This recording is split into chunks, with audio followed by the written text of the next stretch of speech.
আপনি কখনো নিরাশ হবেন না। সম্মানিত উপস্থিতি, পৃথিবীর ইতিহাস থেকে এই পরম্পরা চলে আসতেছে যে পৃথিবীর হালাত, দেশের হালাত, সমাজের হালাত, সোসাইটির হালাত কখনো এক থাকবে না। সব সময় হালাত বদলিতে থাকবে।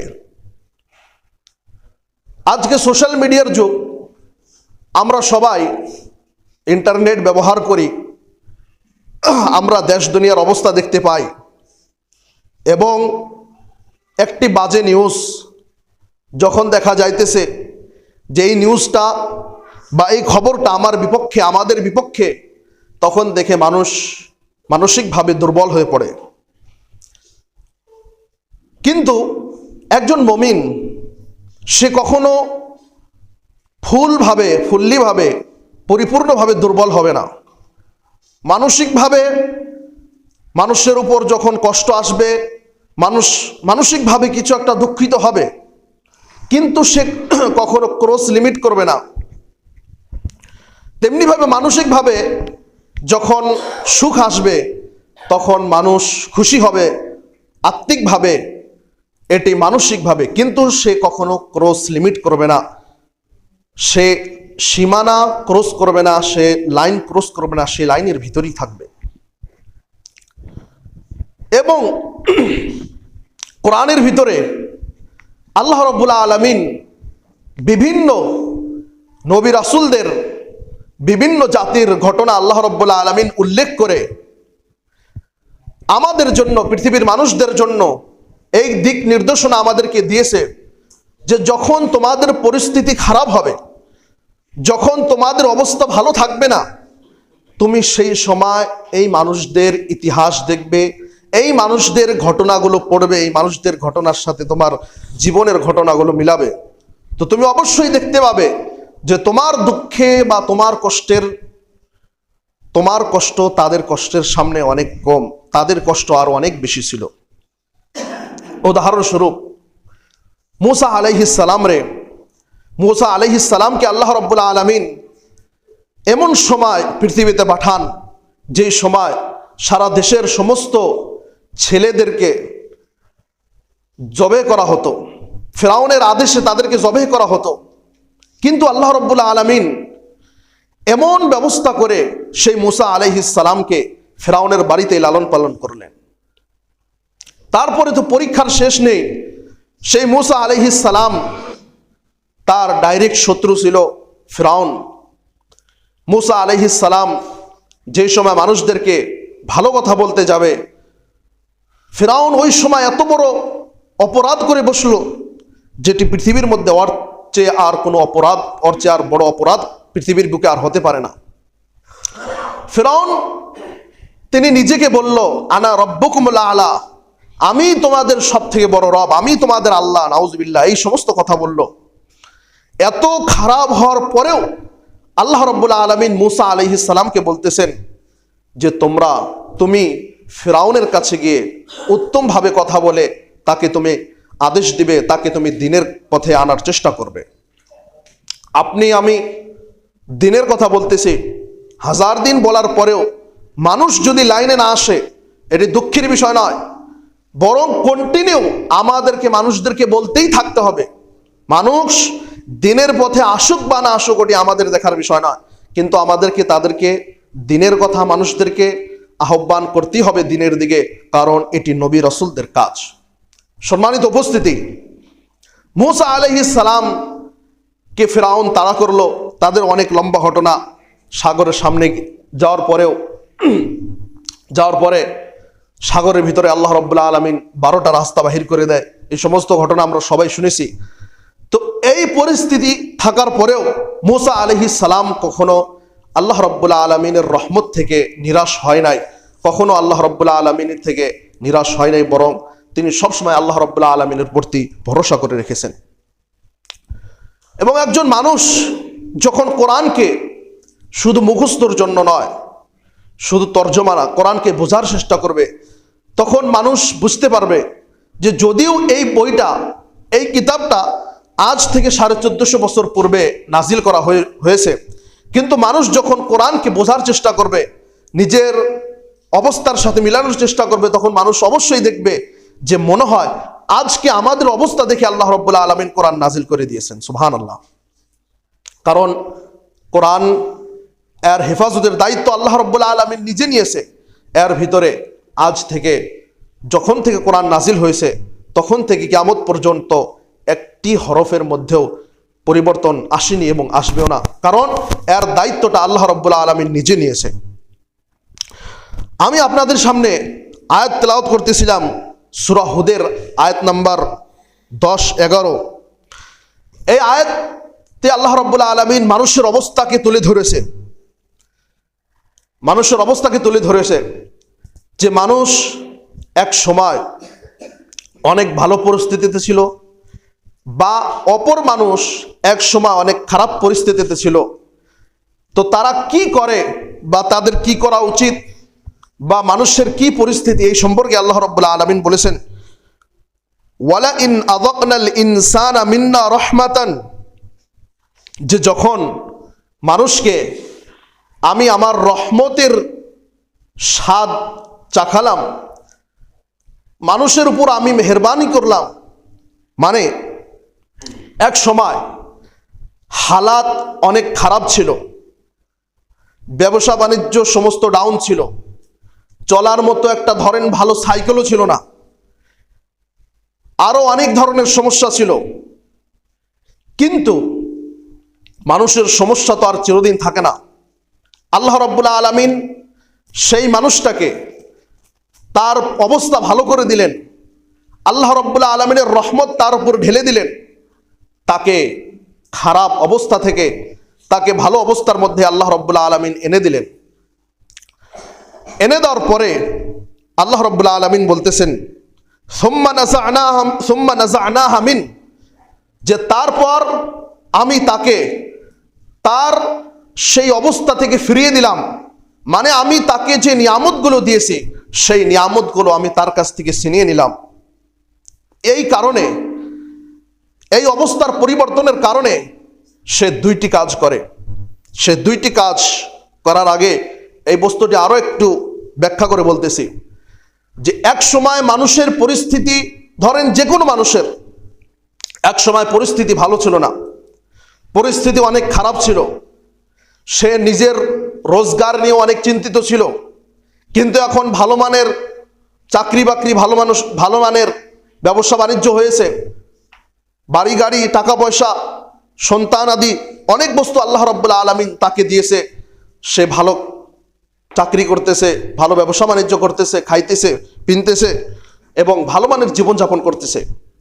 এই ভালো মানের জীবনযাপন করার পরে যখন তার কাছ থেকে এই সমস্ত নিয়ামত আল্লাহ রাব্বুল আলামিন ছিনিয়ে নেন, তার আগের অবস্থায় তাকে ফিরিয়ে দেন, ভালো অবস্থা থেকে কোনো কারণে আল্লাহ রাব্বুল আলামিন তার সমস্ত নিয়ামত ছিনিয়ে নেয়, তাকে আবার সেই গরিব অবস্থায় বা আগে যে কষ্টের অবস্থায় ছিল সেই কষ্টের অবস্থায় তাকে যখন রেখে দেয়, তখন সে কি বলে বা তখন তার অবস্থা কি হয়ে যায়, ইন্নাহু লায়াউসুন কাফুর, সে ইয়াউস হয়ে যায় এবং কাফুর হয়ে যায়। ইয়াউস এবং কাফুর এই দুইটি বস্তু আমাদেরকে বুঝতে হবে। ইয়াউস বলা হয় যেটি ফিউচারের সাথে সম্পর্ক। ধরে নিন আমার অবস্থা আগে অনেক ভালো ছিল, এখন আমার অবস্থা অনেক খারাপ হয়ে গিয়েছে, অনেক অবস্থা খারাপ হয়ে গিয়েছে। এখন আমি আমার ব্রেনে আমি মনে মনে এটি ভেবে নিলাম যে আমার এই খারাপ অবস্থা মনে হয় আর কোনোদিন ভালো হবে না। যেটি আমি ভবিষ্যতের সাথে সম্পর্ক করে ভেবে নিলাম যে আমার এই খারাপ অবস্থাই থেকে যাবে, আর আমার এই খারাপ অবস্থা কোনোদিন ভালো হবে না। তো এটা কি বলা হয়? ইয়াউস। মানে সে ভবিষ্যতের ব্যাপারে সে নিরাশা হয়ে গেল যে আমার আর অবস্থা কোনোদিন ভালো হবে না। তো এটাকেই আল্লাহ রাব্বুল আলামিন বলেছেন ইয়াউস। দ্বিতীয় কথাটি বলেছেন কাফুর। কাফুর মানে বর্তমান যে খারাপ অবস্থা বা আগে যে ভালো অবস্থা ছিল, এই দুইটি অবস্থাকে সে অস্বীকার করতেছে। যে আমি অতীতে অনেক সুখী ছিলাম, অতীতে আমার অবস্থা অনেক ভালো ছিল এবং অতীতে আমি আল্লাহ রাব্বুল আলামিনের অনেক ধরনের নিয়ামত ভক্ষণ করেছি। আল্লাহ রাব্বুল আলামিনের অনেক ধরনের নিয়ামত ভক্ষণ করেছি এবং এখন আমার পরিস্থিতিও অত ভালো না, এই দুইটি অবস্থা থেকে সে কাফুর হয়ে যায়, মানে অস্বীকার করে বসে যে আল্লাহ রাব্বুল আলামিন যে তাকে এক সময় অনেক ভালো অবস্থায় রেখেছিল। তো দুইটি অবস্থা আল্লাহ রাব্বুল আলামিন দুইটি কথা বললেন, একটি হলো ইয়াউস এবং একটি হলো কাফর। সে ভবিষ্যতের ব্যাপারেও ভালো ধারণা রাখে না, সে ভবিষ্যতের ব্যাপারেও ভালো ধারণা রাখে না, সে ভবিষ্যতেও ভাবে যে আমার এই খারাপ অবস্থা মনে হয় ভবিষ্যতেও খারাপই থেকে যাবে। এবং এই খারাপ অবস্থা আসার আগে আল্লাহ রাব্বুল আলামিন যে তাকে অনেক ধরনের নিয়ামত মালামাল করে দিয়েছিল এটি সে অস্বীকার করে বলে। এবং আল্লাহ রাব্বুল আলামিন বললেন সে তার ভিতরে দুইটি গুণ এসে যায়, একটি হলো ইয়াউস এবং একটি হলো কাফুর। তারপরে আল্লাহ রাব্বুল আলামিন বলতেছেন ওয়ালা ইন আযাকনাহু না'মা বা'দা দাররা মাসাতহু, যে তাকে যে কষ্ট স্পর্শ করেছে, তাকে কষ্ট স্পর্শ করার পরে তার যে অবস্থা ভালো অবস্থা হয়ে গিয়েছে, যখন কষ্টের পরে আবার ভালো অবস্থায় হয়ে যায়, মানে এক সময় অনেক খারাপ পরিস্থিতি ছিল এখন ভালো পরিস্থিতি হয়ে গিয়েছে। বা দুই ধরনের উদাহরণ আমরা বুঝতে পারি, কারণ দুই ধরনের কথাই আল্লাহ রাব্বুল আলামিন বলেছেন যে আগে পরিস্থিতি খারাপ এখন ভালো, বা আগে ভালো এখন খারাপ, এই ধরনের মানুষের জীবনে চলতে থাকে।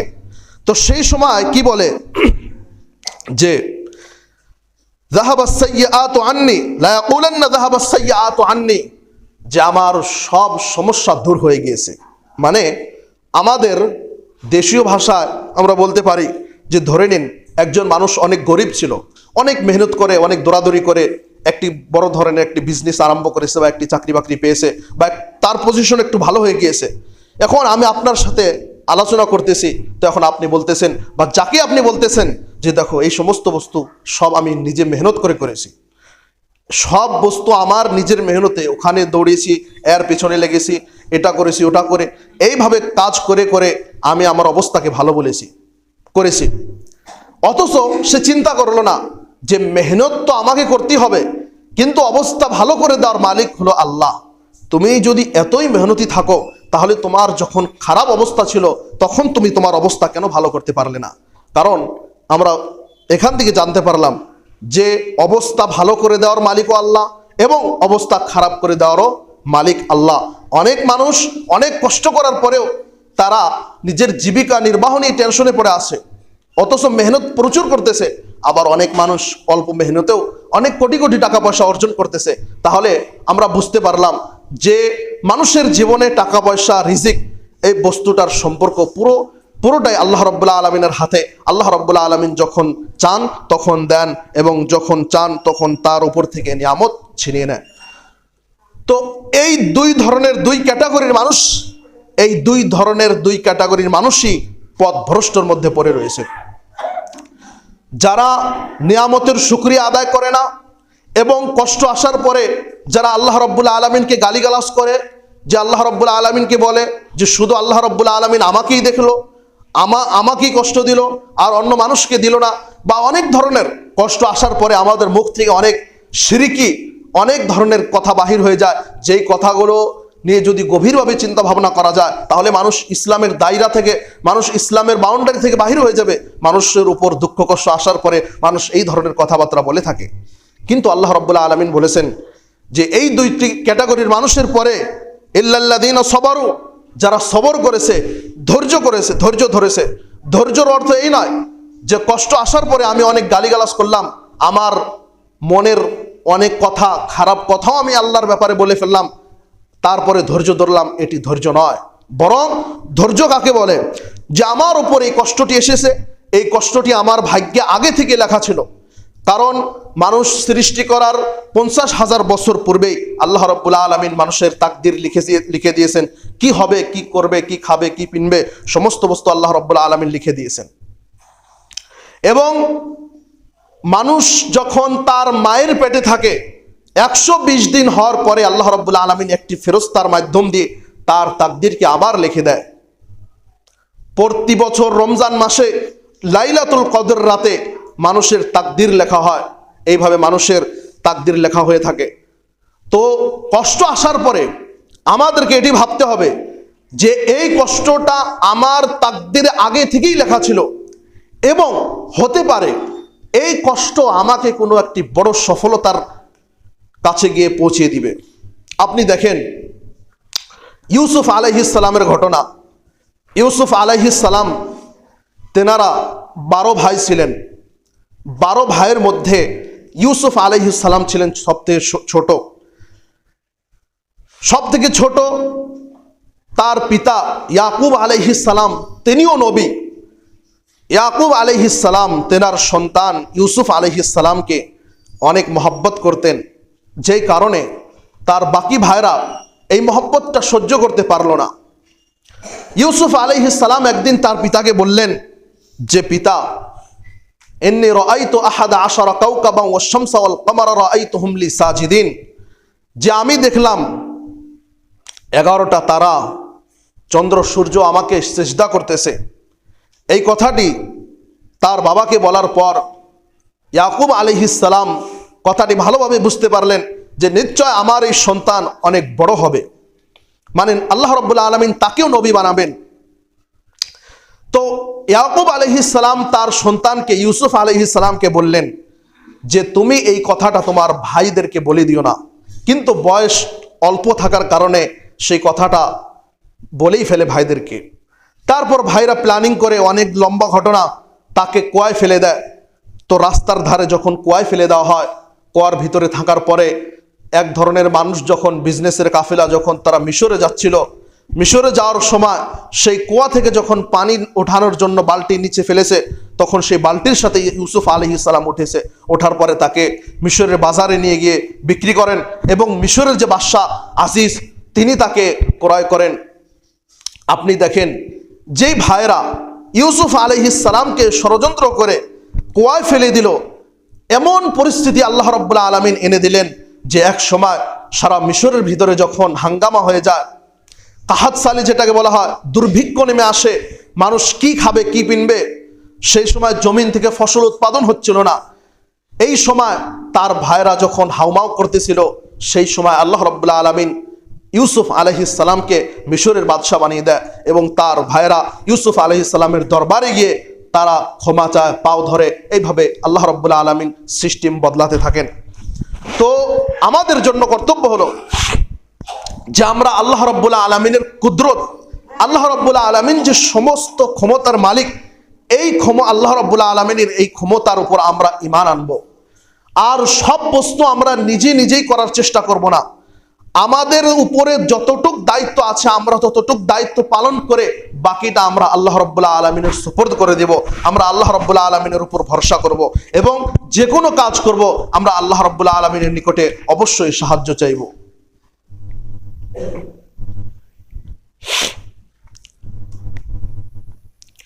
আলহামদুলিল্লাহ ওয়াহদা ওয়াসসালাতু ওয়াসসালামু আলা মান লা নাবিয়্যা বা'দা, আম্মা বা'দ।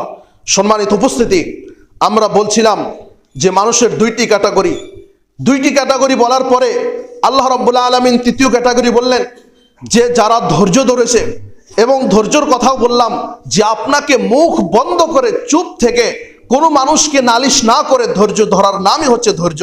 আপনি সব সময় কান্নাকাটি করতেছেন, চিৎকার করতেছেন, অনেক বাজে ধরনের কথা বলতেছেন, এটি আপনি ধৈর্য ধরলেও আল্লাহ রাব্বুল আলামিনের কাছে এটি ধৈর্য হিসেবে গণ্য হবে না। যারা ধৈর্য ধরেছে ওয়ামিলুস সালিহাত এবং নেক কর্ম করেছে, উলাইকা লাহুম মাগফিরাতুন ওয়া আজরুন কাবীর, এবং তাদের জন্য রয়েছে ক্ষমা এবং মহা প্রতিদান। তো সম্মানিত উপস্থিতি, আমরা বুঝতে পারলাম যে মানুষের জীবনে যেই ধরনেরই কষ্ট আসুক না কেন, মানুষকে অবশ্যই সহ্য করে নিতে হবে। এবং মানুষকে আল্লাহ রাব্বুল আলামিন এইভাবেই বানিয়েছে যে মানুষের অবস্থা চিরদিন এক থাকবে না। মানুষের অবস্থা চিরদিন এক থাকবে না। আজকে সুখ তো কালকে দুঃখ, কালকে দুঃখ তো আজকে সুখ। কিন্তু আমাকে আপনাকে অবশ্যই মনে রাখতে হবে, আমার উপর সুখ আসুক বা আমার উপর দুঃখ আসুক, এটি আমাদেরকে মনে রাখতে হবে যে অবস্থা আমার চিরদিন থাকবে না। অবশ্যই এই অবস্থা আমার বদলে যাবে, অবশ্যই আমার এই অবস্থা বদলে যাবে। আল্লাহ রাব্বুল আলামিন আরো অন্য জায়গা বলেন যে ওয়া ইযা আনআমনা আলাল ইনসানি আ'রাদা ওয়া নাআ বিজানিবিহি, এই আয়াতে একটি লম্বা আয়াত রয়েছে, এখানেও আল্লাহ রাব্বুল আলামিন সেম ধরনের কথা বলেছেন প্রায়। এবং আল্লাহ রসুল সাল্লাল্লাহু আলাইহি সাল্লাম বলেছেন, আজাবান লি আমরিল মুমিন, যে মুমিনের অবস্থা তো আজীব, আশ্চর্যজনক। কারণ যখন তাদের উপর কোনো কষ্ট আসে তখন তারা আল্লাহ রাব্বুল আলামিনের শুকরিয়া আদায় করে। আল্লাহ রাব্বুল আলামিন বলতেছেন যে মুমিনের অবস্থা খুব আচরিত, মুমিনের অবস্থা আজীব একদম, যে তাদের উপর যখন কোনো কষ্ট আসে তখন তারা আল্লাহ রাব্বুল আলামিনের কাছে সাহায্য চায়, আল্লাহ রাব্বুল আলামিনের কাছে সাহায্য চায় এবং আল্লাহ রাব্বুল আলামিনের নিকটে দোয়া করে, তারা ধৈর্য ধারণ করে, সবর করে। এবং যখন তাদের উপর কোনো সুখ আসে, তাদের অবস্থা ভালো হয়ে যায়, তখন তারা আল্লাহ রাব্বুল আলামিনের শুকরিয়া আদায় করে। তো মুমিন দুইটি অবস্থায় থাকে। এই জন্য আপনি দেখবেন যার ভিতরে পরিপূর্ণ ঈমান রয়েছে সে কখনো সুসাইড বা আত্মহত্যা তো করবে না, করবেই না, বরং তার আত্মহত্যার কখনো খেয়ালও আসবে না। কারণ একজন মুমিন বান্দা এই কথাটি ভালোভাবে জানে যে দুনিয়াটাই সব কিছু না। আমি একটি বস্তু পাওয়ার জন্য অনেক কষ্ট করেছি, অনেক মেহনত করেছি, তারপরেও দেখা গেল সেই বস্তুটি আমি পেলাম না, তাহলে আমাকে ভাবতে হবে নিশ্চয় এর মধ্যেই কল্যাণ রয়েছে, নিশ্চয় এর মধ্যেই কল্যাণ রয়েছে, এই বস্তুটি না পাওয়ার মধ্যেই আমার কল্যাণ রয়েছে, এটি আমাকে সবর করতে হবে। এবং আল্লাহ রাব্বুল আলামিনের ব্যাপারে আমাদেরকে এটি ধারণা রাখতে হবে যে আমি এই বস্তুটি পেলাম না, কিন্তু হতে পারে যে আল্লাহ রাব্বুল আলামিন এই বস্তুটির থেকে ভালো বস্তু আমাকে আল্লাহ রাব্বুল আলামিন দান করে দিবেন, প্রতিদান হিসাবে আল্লাহ রাব্বুল আলামিন আমাকে দিবেন। এই জন্য হাদিসে কুদসি আল্লাহ রাসূল সাল্লাল্লাহু আলাইহি সাল্লাম বলেছেন, আল্লাহ রাব্বুল আলামিন বলেন যে বান্দা যেইভাবে আমার বিষয় ধারণা করে আমি তার সাথে সেইভাবে হয়ে যাই। মানে আমরা মনের ভিতরে যে ধারণাটা করি এই ধারণাটাও একটি দুয়ার মতো। আমরা মনের ভিতরে যে ধারণাটা করি এই ধারণাটাও একটি দুয়ার মতো, এই ধারণাটাও একটি দুয়ার মতো। তো তাহলে একজন মুমিনের জন্য কর্তব্য হলো যে সে সব সময় আল্লাহ রাব্বুল আলামিনের ব্যাপারে ধারণা করবে, সে সব সময় আল্লাহ রাব্বুল আলামিনের ব্যাপারে ভালো ধারণা রাখবে, খারাপ ধারণা রাখবে না। কারণ সে যখন ভালো ধারণা রাখবে আল্লাহ রাব্বুল আলামিন তার সাথে সেই ভালোভাবেই আচরণ করবে, এবং যখন সে খারাপ ধারণা রাখবে আল্লাহ রাব্বুল আলামিন তার সাথে সে খারাপ আচরণই করবে। এই জন্য একটি বিখ্যাত হাদিস খুব বলা হয় যে উনজুর মান হুয়া আসফালা মিনকুম, যে তোমার থেকে নিচু কোন ব্যক্তি সেই ব্যক্তিকে দেখো তুমি।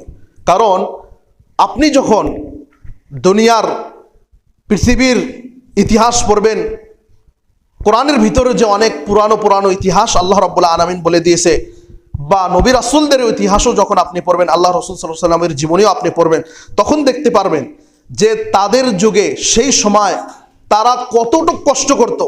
আজকে পৃথিবীর ভিতরে মনে হয় না যে কোনো মানুষ এমন রয়েছে যারা 2 টাইম খাদ্য পায় না এবং রাত্রে শোয়ার জন্য তাদের ভাঙ্গাচোরা হলেও ঘর নাই, এমন মনে হয় পৃথিবীতে কেউ নাই। কিন্তু এমনও যুগ কেটেছে যে সময় মানুষ খাদ্য ভালো করে পেত না, এক সময়ের খাওয়া যদি পেত তাহলে তারা নিজেকে অনেক ধন্য মনে করে নিত। তাহলে তাদের ঘটনার সাথে আমরা মিলাবো আমাদের ঘটনা, নিশ্চয় আমাদের কষ্ট অনেক কম হয়ে যাবে। যদিও যুগ সেই যুগ, এটি যুগ সেই যুগ, এই যুগ নয়, কিন্তু আমাদের কষ্ট অনেক কম হয়ে যাবে। এই জন্যই তো আল্লাহ রাসূল সাল্লাল্লাহু আলাইহি সাল্লাম বলেছেন যে ধরো তুমি 2000 টাকা ইনকাম করো, এখন তুমি যদি সেই ব্যক্তিকে দেখো যে 10,000 টাকা ইনকাম করতেছে, তাহলে নিশ্চয় তোমার টেনশন অবশ্যই বাড়বে। তাহলে তোমার জন্য কর্তব্য হলো যে তুমি সেই ব্যক্তিকে দেখবে যেই ব্যক্তি 1000 টাকা ইনকাম করতেছে, যেই ব্যক্তি টাকা পয়সার ক্ষেত্রে তোমার থেকে কম রয়েছে, সেই ব্যক্তির দিকে দেখো, তাহলে তুমি নিশ্চয় সুখী থাকতে পারবে। এই জন্য প্রত্যেকটি পদক্ষেপে আমাদেরকে কোরআন এবং হাদিসের বাণী, কোরআন এবং হাদিসের মেসেজ আমাদের ভিতরে, আমাদের অন্তরের ভিতরে গেঁথে নিতে হবে। তারপরে আরো একটি গুরুত্বপূর্ণ পয়েন্ট, সেটি হলো এই যে আজকে আমাদের দেশের যে পরিস্থিতি সব সময় এক থাকবে না, সব সময় ভালো মানুষদের প্রতি আযাব আসবে বা ভালো মানুষদের প্রতি কষ্ট আসবে। তো এই পরিস্থিতি দেখে আপনি কখনো ঘাবড়াবো না। আপনি যখন পৃথিবীর ইতিহাস পড়বেন, আপনি তখন স্পষ্টভাবে দেখতে পারবেন যে পৃথিবীর ভিতরে এত বড় বড় এম্পায়ার, এত বড় বড় সাম্রাজ্য এসেছিল যে পৃথিবীর মানুষ ভাবতেই পারতো না যে এরা কোনোদিন ধ্বংস হয়ে যাবে। পৃথিবীর মানুষ কোনোদিন ভাবতে পারতো না যে এরাও কোনোদিন ধ্বংস হবে। কিন্তু আল্লাহ রাব্বুল আলামিন তাদের কেমনভাবে ধ্বংস করে দিয়েছে যে আজকে তাদের নাম নিশানা পর্যন্ত নেই। আপনি যদি মিশরে যান অবশ্যই দেখতে পারবেন যে ঘটনাগুলো আল্লাহ রাব্বুল আলামিন অনেক কোরআনে বলেছে, কোরআনের অনেক ঘটনার সাথে আপনি বাহ্যিক প্রমাণ দেখতে পারবেন। মিশরে গিয়ে দেখতে পারবেন যে অনেক ধরনের বড় বড় রাজত্ব শাসন এসেছিল, যেই শাসনগুলোর ব্যাপারে মানুষ ভাবছিল যে এরা পৃথিবী থেকে আর কোনোদিন শেষ হবে না, এরাই সারা পৃথিবীর বুকে রাজত্ব করবে। যেমন আল্লাহ রাব্বুল আলামিন কোরআনের ভিতরে, আল্লাহ রাসূল সাল্লাল্লাহু আলাইহি সাল্লামের হাদিসের ভিতরে কিয়ামত সম্পর্কে অনেক কথা বলেছেন।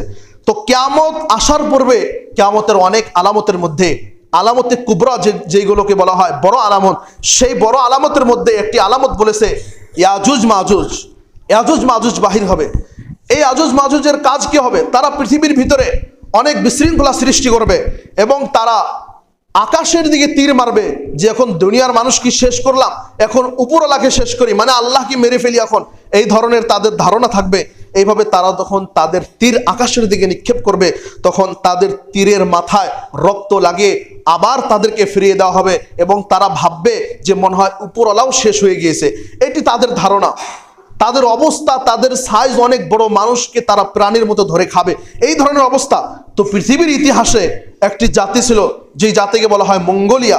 তো এই মঙ্গোলিয়া যখন বাহির হয়, যে জাতি মঙ্গোলিয়া দেশ থেকে, তখন সারা পৃথিবীর মানুষ ভেবে নিয়েছিল যে এরাই মনে হয় ইয়াজুজ মাজুজ। কিন্তু তারা তো ইয়াজুজ মাজুজ ছিলেন না, তাদেরকে আল্লাহ রাব্বুল আলামিন ধ্বংস করে দিয়েছে।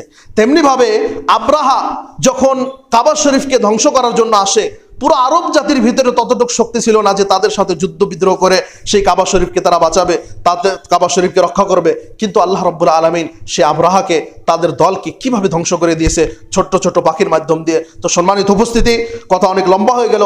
আমরা যে কথাটি বলতে চাই আজকের খুতবা থেকে, আমরা যে মেসেজটি দিতে চাই সেটি হলো এই, যা আপনি পরিপূর্ণভাবে আল্লাহ রাব্বুল আলামিনের শক্তির উপর ভরসা রাখবেন, আল্লাহ রাব্বুল আলামিনের কুদরতের উপর ভরসা রাখবেন এবং চোখ একটু খোলা রাখবেন। এবং একটি কষ্টের খবর কানে আসার কারণেই যে আপনি দুঃখ কষ্ট হয়ে যাবে, আপনি কষ্টের মধ্যে চলে যাবেন, আপনি টেনশনে পড়ে যাবেন, এটি নয়। টেনশন বা দুঃখে কষ্টে মুখ বন্ধ করে, হাত বন্ধ করে বাড়িতে বসে যাওয়া, এই কথাটাকে আল্লাহ রাব্বুল আলামিন কোরআনের একটি আয়াতে কুফর বলেছেন, কুফরি, যে নিশ্চয় শয়তান এবং যারা টেনশন করে তারাই কুফরি করে। আল্লাহ রসুল সাল্লাল্লাহু আলাইহি সাল্লামের মজলিসে একজন মানুষ এসে বললেন, হে আল্লাহর রসুল, আমাকে কাবিরা গুনাহ, সব থেকে বড় গুনাহ সম্পর্কে আমাকে বলুন। তখন আল্লাহ রসুল সাল্লাল্লাহু আলাইহি সাল্লাম বলেছেন, আকবরুল কাবাইর, সব থেকে বড় গুনাহ। তিনি বলেছেন আশিরকু বিল্লাহ, আল্লাহ রাব্বুল আলামিনের সাথে শিরক করা। তারপর দ্বিতীয় নাম্বার বলেছেন মানে আল্লাহর রহমত থেকে নিরাশ হয়ে যাওয়া। তো কখনো আপনি নিরাশ হবেন না। আপনি যে কাজ ধরেছেন, আপনি হাজারবার আপনার কাজের মধ্যে পদস্খলন হওয়ার পরে আপনি আবার রিপিট শুরু করবেন। একজন মানুষ নামাজ পড়তে চাচ্ছে, সে 2 দিন নামাজ পড়ে দেখা গেল আবার বাদ পড়ে যাচ্ছে, আবার শুরু করলো আবার বাদ পড়ে যাচ্ছে, সে ভাববে যে না আমি আর নামাজ পড়া শুরুই করবো না। আপনি আবার শুরু করবেন। আপনাকে আল্লাহ রাব্বুল আলামিন অবশ্যই তৌফিক দিবে এবং আপনি আল্লাহ রাব্বুল আলামিনের নিকটে দোয়া করবেন। এবং আল্লাহ রাব্বুল আলামিন বলেছেন কোরআনের ভিতরে যে লা তাকনাতু মির রাহমাতিল্লাহ, যে তোমরা কখনো আল্লাহর রহমত থেকে নিরাশ হয় না। তোমাদের গুনাহ যদি সাগরের ফেনা তুল্য হয়, তাও আল্লাহ রাব্বুল আলামিন তোমাদের গুনাহ মাফ করে দিবেন। কিন্তু প্রয়োজন রয়েছে, চোখের পানি ফেলার প্রয়োজন রয়েছে। আমরা খুতবা শেষে আল্লাহ রাব্বুল আলামিনের নিকটে দোয়া করি, হে আল্লাহ, তুমি আমাদের টেনশনকে দূর করে দাও, আমিন। হে আল্লাহ, আমাদের অন্তরকে তুমি হালকা করে দাও, আমিন। আমাদের অন্তরগুলোকে তোমার জিকির দিয়ে ভরে দাও, আমিন। হে আল্লাহ, আমাদের অন্তরগুলোকে সাফ করে দাও, আমিন। হে আল্লাহ, আমাদের অন্তরের ভিতরে যে কলহ বিদ্রোহ রয়েছে এইগুলো তুমি দূর করে দাও, আমিন। হে আল্লাহ, আমাদেরকে তোমার কোরআনের বাণী এবং তোমার রাসূলের হাদিসের বাণী এগুলো আমাদেরকে বুঝে এবং তার উপর আমল করে দুনিয়া থেকে যাওয়ার তৌফিক দান করো, আমিন। হে আল্লাহ, কিয়ামতের দিন যে কঠিন অবস্থা থাকবে সেই কঠিন অবস্থা আমাদেরকে তুমি ভালো করে দেও, আমিন। কিয়ামতের দিন যে 7 শ্রেণীর লোকদেরকে তুমি তোমার আরশের নিচে ছায়া দিবে, সেই 7 শ্রেণীর লোকদের অন্তর্ভুক্ত আমাদেরকে করিও, আমিন। হে আল্লাহ, কবরের প্রশ্নগুলো আমাদেরকে তুমি সহজ করে দাও, আমিন। হে আল্লাহ, কবরের সমস্ত 3টি প্রশ্ন আমাদের জন্য তুমি সহজ করে দাও, আমিন। হে আল্লাহ, কিয়ামতের দিন আমাদের প্রশ্নগুলো তুমি সহজ করে দাও, আমিন। হে আল্লাহ, আল্লাহ দুনিয়ার অনেক ধরনের ফিতনা রয়েছে, এই সমস্ত ধরনের ফিতনা থেকে আমাদেরকে তুমি মাহফুজ রাখো, আমিন। অনেক ধরনের বালা মুসিবত রয়েছে, এই সমস্ত বালা মুসিবত থেকে আমাদেরকে তুমি রক্ষা করো, আমিন। আমাদেরকে খারাপ মৃত্যু দিও না, আমাদেরকে ভালো মৃত্যু দিও, আমিন। এবং মৃত্যুকালীন যেন আমরা তোমার কালিমা পাঠ করে আমরা যেন দুনিয়া ত্যাগ করতে পারি, আমিন। ওয়া আখিরু দাওয়ানা আলহামদুলিল্লাহি রাব্বিল আলামিন।